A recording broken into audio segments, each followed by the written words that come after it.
Thaísa, por favor, por gentileza, troque o título do sermão de hoje. Originalmente, o título do sermão era Vinde a mim. Mas vamos fazer o seguinte: carregue o meu que eu levo o seu. Muito mais interessante, não é? Faltou imaginação da parte do pregador para colocar tal título no sermão de hoje. Carregue o meu que eu levo o seu. Muito bem, olha aí. Quem sabe faz ao vivo, né, Thaís? Muito bem, carregue o meu que eu levo o seu. Quem ouviu a canção deve ter percebido que ela apontava na direção de um dito de Jesus. O texto de Mateus capítulo 11, versos de 28 a 30. E naquele texto sagrado está escrito assim: Vinde a mim, todos os que estáis cansados e oprimidos, e eu vos aliviarei. Eu fiz questão de dar destaque ao eu, porque na língua grega, nesse texto especialmente, há uma ênfase enorme. É Jesus quem está lhe dizendo, e a mim também: eu vos aliviarei. E o texto prossegue dizendo assim: Tomai sobre vós o meu jugo e aprendei de mim, que sou manso e humilde de coração, e encontrareis descanso para as vossas almas, porque o meu jugo é suave e o meu fardo é leve. Feche seus olhos, vamos orar. Pai, nós ouvimos a mensagem cantada e agora os nossos ouvidos, a nossa alma, os meus lábios, nós queremos nos juntar, Pai, para ouvir a Tua voz. Esse espaço, este lugar, o meu coração, o coração dos meus irmãos e irmãs que estão aqui e outros que estão de longe participando dessa celebração, serão, ó Pai, espaço dócil para a manifestação da Tua graça. Fala ao meu coração, fala ao coração de todos nós. É a súplica que faço no nome de Jesus. Amém. Década de 80 do século passado, sabem? Eu me recordo que havia uma febre em torno de Rudolf Bultmann. E a tese da história das formas, sabe, da busca. E tinha uma expressão, e eu no tempo do seminário, aquilo para mim era tão fascinante: ipsissima vox. Identificar aquilo que foi a tradição oral, que deu origem aos textos. E quando esses teólogos, eu tenho uma alergia a teólogos até hoje por causa disso talvez, se debruçavam nos textos dos evangelhos, eles queriam identificar aquela fala de Jesus que retrataria o que seria quase que copiada, letra por letra, palavra por palavra da boca de Jesus. Mas eu peço licença ao Bultmann para dizer tão somente que dificilmente eu consigo ouvir estas palavras que acabei de ler sem ter a percepção que elas saíram da boca do meu Senhor. Eu não tenho a menor dúvida quanto a isso, porque são palavras tão cheias de graça, irmãos. Quando Jesus olhava uma multidão, ele conseguia perceber o coração daquela gente. Há um instante em que ele olha uma multidão e diz que compara aquela gente como se fosse um rebanho sem pastor, sem direção. Um rebanho carente de pastos verdejantes, de águas tranquilas. Porque o olhar de Jesus sobre o sofrimento humano nunca foi no sentido de estatística, para identificar. Nós nunca fomos números aos olhos do meu Senhor. Nós nunca fomos espaço de política, para identificar o que fazer, ou como lucrar, ou como obter ganho a partir da miséria alheia, e o pior da política. Nós nunca fomos aos olhos do nosso Senhor, em nossos momentos de sofrimento, qualquer outro tipo de distinção, mas o olhar gracioso do Cristo sobre o meu sofrimento e o seu sofrimento é um olhar que tem o poder de interromper a dor, de confortar, de trazer graça, de devolver paz, de entregar sentido, de interromper processos dolorosos, processos inclusive de sofrimento, e sofrimento terríveis. E é por isso que o texto vai e coloca diante de mim, de você, um grande desafio. Ele diz assim: olha, vinde a mim. E eu não sei se você já percebeu, porque esta forma como Jesus começa a falar, ela me convida ao movimento. Ela me tira da paralisia, da letargia, da imobilidade. É como se ele estivesse dizendo a mim e a você: olha, não use o cansaço, sabe, a fadiga, como uma justificativa, ou como uma desculpa para a sua imobilidade. Eu não sei o quão cansado você tem se sentido. Sabe, eu não sei, sinceramente não sei o quão oprimido você tem se sentido. Mas as palavras de Jesus me desafiam a olhar aquela situação em que hoje me encontro, não como uma situação definitiva, não como uma amarra, não como uma camisa de força, não como um impedimento para o crescimento. E aí eu vou voltar a lhe dizer, não use o cansaço como essa desculpa para a sua imobilidade. E aliás, eu coloquei aqui alguns aspectos que para mim parecem ir de encontro à ideia de um sofrimento, à ideia de um movimento em meio ao sofrimento. O primeiro deles é a ideia da descrença. Se você tem se sentido cansado, sobrecarregado, oprimido, a primeira coisa é descrer de tudo e de todos. Eu não acredito em mais nada, viu, pastor? Quero deixar claro que eu não acredito em mais nada e não acredito mais em ninguém. Depois daí você vive uma espécie de medo, inclusive medo do futuro, medo de que as coisas se repitam, medo de sofrer novamente. E gente que já passou por sofrimento assim sabe muito bem o que estou a dizer. É terrível, é paralisante. E vou mais longe, parece que então nós abraçamos o pragmatismo, o materialismo. O que nos interessa é o concreto. Eu quero primeiro ver para depois acreditar. Eu quero primeiro ver para depois sentir. Eu quero primeiro ter certeza para então me entregar. Eu quero primeiro ter todas as minhas respostas, ou melhor, todas as minhas perguntas satisfeitas para eu poder fazer alguma coisa. Porque agora eu preciso impedir um novo processo de sofrimento em minha vida. E ainda uma forma que eu chamo aqui de menosprezo, sabe? A gente olha para o sofrimento do outro e a gente vai se acostumando. A gente olha tanta gente cansada. E o cansaço deixou de ser uma coisa da maturidade. Ela hoje alcança os nossos pequeninos. Tem muita criança cansada. Tem muito adolescente cansado. Tem muito jovem se sentindo oprimido. A vida tem se tornado opressora. O movimento de busca do ganho, do poder, da riqueza, do trabalho, da realização profissional tem esmagado aqueles que são os nossos filhos. É por isso que a proposta de Jesus envolve um pôr-se em movimento e a identificação de um alvo. O que é que ele diz? Vinde a mim. Você precisa funilar, você precisa ter foco. E no caso específico de Jesus, ele diz, olha, não continue, sabe, não continue abraçando a sua dor, não continue fazendo do seu sofrimento uma desculpa para não viver. Você precisa reagir, mova-se, vinde a mim. Não há ninguém que aqui esteja tão cansada, que definitivamente não possa fazer alguma coisa por si próprio. A visão de Jesus não vitimiza o cansado e o oprimido. Ela soa como um faça alguma coisa por você mesmo. Ele não vem como aquela história de uma intervenção que passa por cima, inclusive, da sua resposta, ou melhor, da sua iniciativa como resposta. Ele está dizendo que todo o processo de libertação, deste cansaço, desse sentimento de opressão, começa com uma decisão sua, diante de Deus. Eu vou me mover na direção do meu Senhor. E a grande dificuldade, sabe, irmãos, é que na época de Jesus havia muita gente cansada.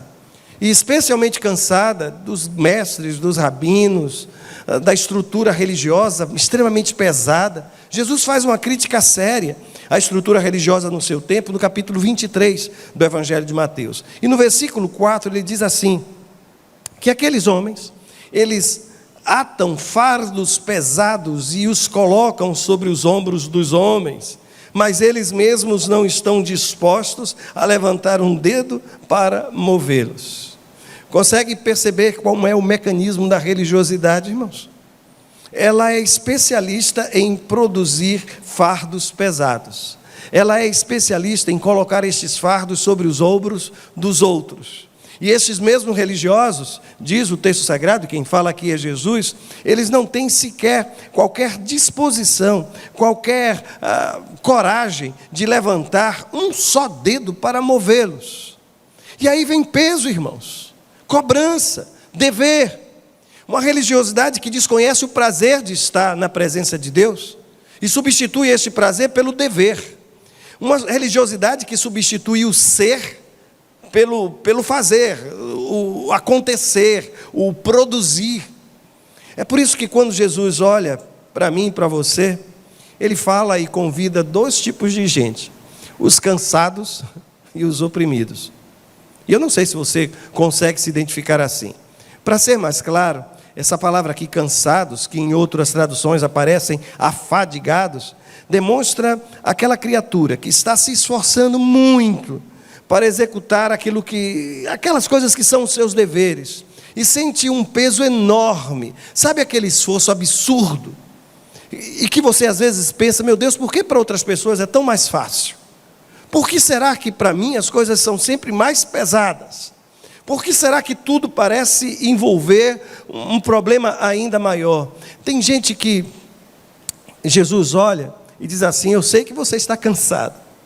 Eu sei que você veio hoje à igreja extremamente cansado, esgotado, fisicamente esgotado, emocionalmente esgotado. Você está cansado. E sinceramente, eu às vezes converso com pessoas que estão falando sobre os seus problemas, e a minha percepção é que a grande dificuldade daquela mulher ou daquele homem não é outra coisa senão cansaço. Gente que se sente como que sobrecarregada. E essa é a expressão para a palavra oprimidos. A palavra oprimidos tem a ver com alguém que está se sentindo sobrecarregado, colocaram peso demais. Eu me recordo, recentemente viajando nessas estradas, eu achei que um caminhoneiro ele foi exagerado na carga que colocou sobre o caminhão. E o caminhão, já viram aqueles caminhões que eles vêm com aquela curvatura, sabe? E que você fica com medo de passar do lado, porque de repente aquela carga parece que quer tombar.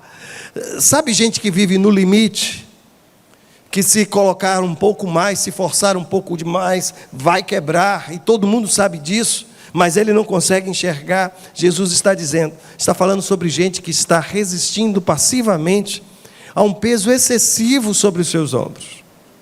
Eu não sei se você consegue se colocar desta forma. Aliás, eu fico observando que hoje em dia, quando duas pessoas conversam sobre cansaço, algo curioso acontece. Aquele diz assim: você não sabe como foi meu final de semana, estou tão cansado, tão cansada. Aquela pessoa com quem você está conversando, ela vai querer mostrar que o cansaço dela é maior do que o seu. E então ele vai dizer assim: é porque você não sabe como foi o meu. Olha, a pessoa que me ajuda não foi. Os meninos acordaram de noite e sabe que está com febre. Aí o que é que você vai fazer? Você não vai sair perdendo daquela conversa. E aí então você se lembra de outros elementos que aconteceram com você e que foram desastrosos, para mostrar àquela pessoa que você sim é mais cansado do que ele, mais cansado do que ela. E de repente a conversa se estende, e grande parte da conversa é para ver qual dos dois está mais cansado, mais afadigado. É tipo conversa de marido e mulher quando se reencontram à noite depois de um dia de trabalho. Observe se isso não tem acontecido com você. Vocês começam a conversar, começam a falar do cansaço do dia. E um vai ter que tentar provar ao outro que o seu dia foi, talvez até porque estejam disputando uma massagem, para ver quem vai fazer a massagem daquele dia. Mas o fato, sabe, irmãos, é que Jesus olha para mim e para você e fala sobre uma palavra que é a palavra jugo. E me entendam, por gentileza, eu queria só fazer uma pergunta: qual é o seu jugo? Qual o seu jugo? A palavra jugo tem a ver com essa imagem daí. Esse é só um tipo, viu? De um jugo, de uma cangaia. Sabe, jugo, cônjuge. Cônjuge tem a ver com dois que partilham um mesmo jugo. Quando você chama o seu marido, a sua esposa de meu cônjuge, você está dizendo: olha, nós colocamos a cabeça nesse negócio aí. E nós temos agora um projeto comum. Nós temos um jugo sobre nós. Já ouviu falar de jugo desigual? É exatamente isso. Por quê? Porque quando se fazia um jugo e ia se escolher animais, eram escolhidos animais do mesmo tamanho, do mesmo porte, da mesma força. Porque imagine, irmãos, se um dos animais fosse maior que o outro, o que iria acontecer? Então, aqui está a imagem de um jugo. E Jesus olha para mim e para você e trata sobre isso. Agora, o que lhe chama atenção nessa imagem? O que lhe chama de fato atenção nessa imagem? E sabe, eu lhe pergunto de novo: qual o seu jugo? Porque há muita gente carregando sobre si o peso de uma culpa que nunca foi colocada diante de Deus, de um erro que cometeu e do qual nunca manifestou arrependimento. Há alguns que carregam um jugo de dor, de mágoa, de feridas que lhe foram feitas talvez na adolescência, na infância, gente que foi abusada e que hoje carrega este peso sobre as costas. Sabe o jugo das expectativas das pessoas? Tem gente que convive todo o tempo com isso, tentando satisfazer aqueles que nunca estão satisfeitos. Se esforçam, por mais que se esforcem, parece que nada é suficiente, que nunca é bastante. Tem gente que carrega o jugo de uma relação dura, pesada, exaustiva, de um trabalho opressor. Eu volto a lhe perguntar qual o seu jugo, mas eu vou voltar também a lhe perguntar o que é que lhe chama a atenção aí nessa imagem.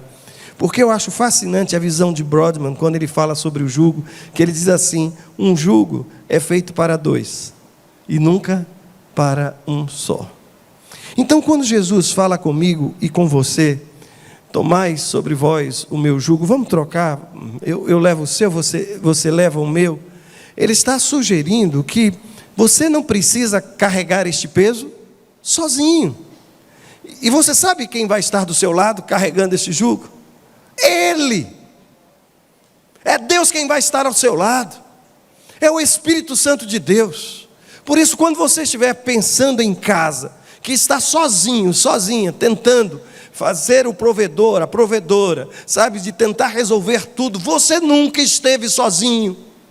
Porque se você olhar para o lado, tem alguém carregando esse jugo com você. Você nunca esteve só. E esta é a visão do Cristo. Aliás, quando ele fala sobre isso, eu fico imaginando que em Jesus tudo se modifica. O jugo deixa de ser a obediência a um conjunto de leis, de regras, e passa a ser a relação com uma pessoa, a relação com Ele. Ele está dizendo, olha, aliás, são dois convites, eu não sei se você percebeu. Ele diz, vinde a mim, tomai sobre vós o meu jugo, e aí ele diz, aprendei de mim. É uma construção, é um processo. Um movimento de aproximação, um movimento de acolhimento, de recepção, e depois um constante aprendizado. E aquilo que você tanto espera, e aí o texto vai falar sobre paz, mas paz de alma, acontece a partir dessa experiência. Jesus está lhe convidando para uma relação com Ele, um relacionamento com Ele. Ele não está falando de igreja, Ele não está falando de templo, Ele não está falando de instituição religiosa, Ele está dizendo, sou eu. Vinde a mim. Recentemente eu vi alguém falando que Deus costuma visitar tantas igrejas ao longo de um dia como esse, um dia de domingo. É bem verdade que, e me permitam dizer isso, viu? É bem verdade que algumas, por mais que falem de Deus, estão colocando homens no lugar que deveria ser do Senhor. Mas num dia como esse, sabe, gente, eu vejo que Deus está me convidando e convidando você para uma relação com Ele. E quando Ele se apresenta aqui, Ele diz assim, Ele apresenta algumas razões, e entre essas razões, porque eu sou manso e humilde de coração. Eu fui pego de surpresa por uma declaração de comentarista que ele dizia que mansidão e humildade não eram características esperadas de um mestre, isso no tempo de Jesus. E ele justificou isso apontando para o texto de 2 Coríntios, capítulo 10, quando a igreja de Corinto faz uma crítica ao apóstolo Paulo, e na crítica ele diz assim, as cartas dele são duras e fortes, mas ele pessoalmente não impressiona, e a sua palavra é desprezível. Quando eu li isso, eu me lembrei de um diácono, que pastoreia há muito tempo lá em Recife. E ele tinha uma fascinação, um amor enorme por um dos pastores que passou ali pela Igreja Batista do Cordeiro, que foi o pastor Davi Min. E ele olhava para mim e contava as histórias, sabe, irmãos? Porque ele era daquele membro de igreja que numa assembleia, ele ia para lá e ele falava sobre todos os temas. E ele discutia, ele sempre tinha que argumentar. Ele era capaz de votar contra, mesmo quando ele era a favor, para que houvesse uma expressão batista, sabe, de discordância dentro da assembleia. E ele olhava para mim, olha pastor, aquilo que era pastor. Eu me lembro, e ele contando, viu, com um sorriso enorme no rosto. Eu me lembro que um dia eu me levantei e comecei a falar, e o pastor disse: o irmão está fora de ordem. E sabe o que é que eu fiz? Eu continuei a falar. Mas aquilo era que era pastor. E eu continuava a falar, e ele dizia: o irmão está fora de ordem, eu vou mandar cortar o seu microfone. E eu continuei a falar, e ele cortou meu microfone. Aquilo era que era pastor. E depois eu continuei falando, e ele olhou para a igreja e disse: a assembleia está encerrada, e saiu e me deixou falando sozinho. Aquilo era que era pastor. Eu fiquei impressionado com aquilo, sabe, irmãos? Aquilo era que era pastor. Porque às vezes a gente imagina, ou carrega na alma, a ideia de que uma liderança, para ser eficaz, para ser de fato liderança, ela não pode ser marcada por duas coisas: nem pela mansidão, nem pela humildade. Mas é assim que Jesus se manifesta e se apresenta: eu sou manso e humilde de coração. Meus irmãos, quão fascinante é esse Cristo a quem servimos. E quando ele fala que meu jugo é suave, eu não sei se você tem ideia, mas a palavra suave aqui é o mesmo que do tamanho certo.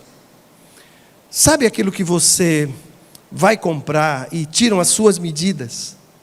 Sabe aquela prótese que você precisa fazer, mas na medida certa, porque senão ela vai trazer desconforto, vai trazer dor? Jesus está lhe dizendo, e a mim também: olha, o meu jugo é sob medida. Você consegue imaginar o que é que ele está dizendo? Não vai doer. O meu jugo é sob medida para você. Não vai ficar nem folgado, nem justo. Não vai ser desconfortável. Ele está olhando para mim e para você. Eu sei quem é você. Eu sei o que você pode suportar. Eu conheço a sua história. Eu conheço o seu temperamento. Eu conheço as suas possibilidades. Eu conheço as suas fraquezas. Eu conheço as suas limitações. E o jugo que eu fiz, ele é exatamente do seu jeito, do seu tamanho, do seu número. Hoje alguém veio me oferecer uma camisa do Congresso, e quando eu olhei era G. Eu fiquei pensando, onde é que ele está vendo um G? Mas quando eu cheguei em casa e fui perguntar a Cláudia qual é o tamanho, ela olhou para mim: G. Eu ainda estou sob efeito do choque dessa informação, porque eu tinha certeza que ia ser PP, mas eu não sei por que o G. Isso significa, sabe, irmãos, feito, mas do tamanho certo, do seu tamanho. Você já consegue imaginar um Deus que trabalha assim, com produtos personalizados? Sabe, com ministérios que são exatamente do seu jeito, que é você, exatamente você a quem o Senhor quer usar, e não adianta mandar o Espírito Santo de Deus chamar outro. Moisés tentou dizer isso ao Senhor, não foi? Senhor, chama outro. Não, Senhor, chama outro. Tem tanta gente boa naquela igreja, tem tanta gente maravilhosa, chama outro. Aliás, eu me lembro de alguém que falava sobre a fila para a eternidade, dizia: eu não tenho problema nenhum, quem quiser passar na minha frente, podem chamar outros, e outros, que eu vou olhando para o fundo, eu vou andando lá para trás, do final da fila. Eu quero lhe dizer que quando Jesus fala de jugo, ele olha para mim e para você e diz assim: olha, me dá o seu e toma aqui o meu. E essa experiência para mim é resgatadora. E querem saber por quê?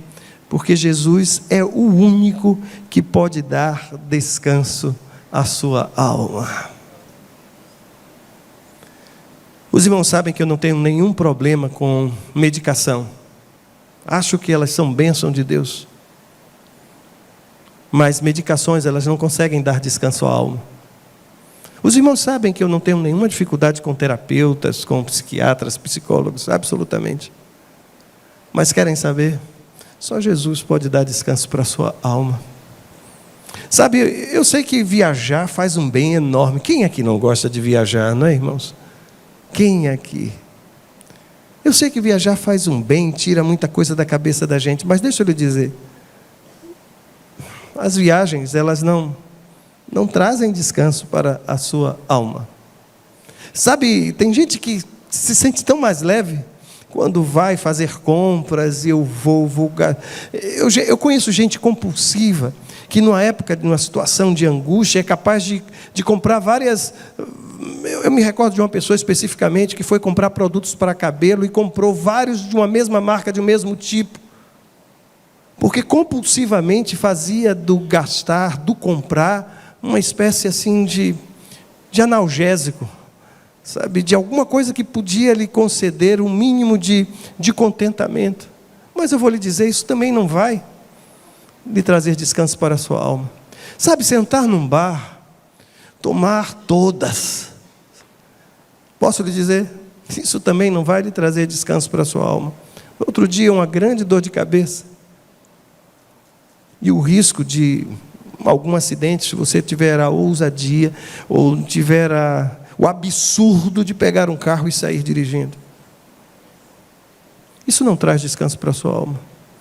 Mas se você quer saber, o único que pode olhar para mim, para você, dizendo assim: aprendei de mim, e encontrareis descanso para a vossa alma.